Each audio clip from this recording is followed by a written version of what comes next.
In today's video, I'm going to teach you how to delete a Substack publication. Let's dive in and walk through these steps carefully, ensuring a smooth and error-free process. First, what you need to do is head over to your Substack homepage.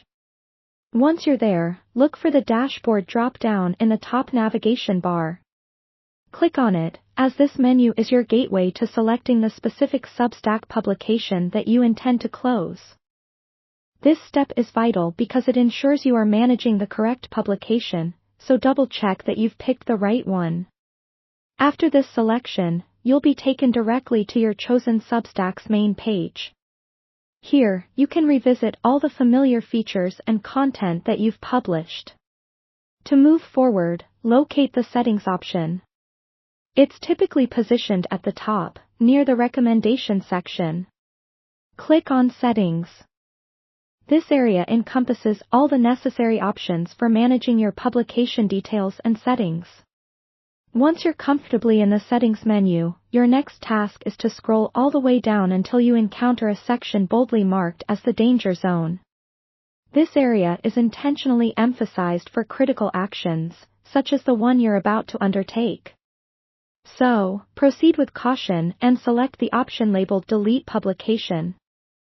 It's essential to understand that this action, once completed, is indeed permanent and it cannot be undone. For added security, after you click on that option, a dialog box will appear requiring further confirmation. Substack includes this additional step to ensure users don't accidentally delete their publications. In this dialog, you'll be asked to type in your publication's subdomain.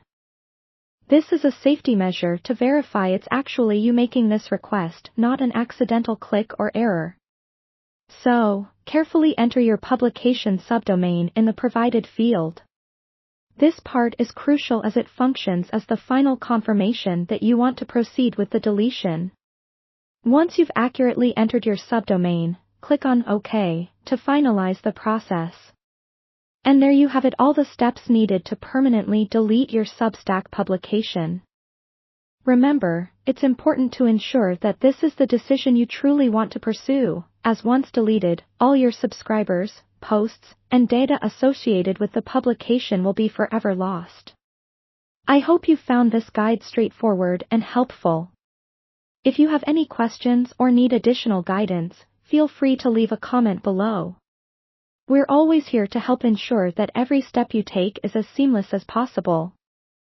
Thank you for watching, and I'll see you in the next video.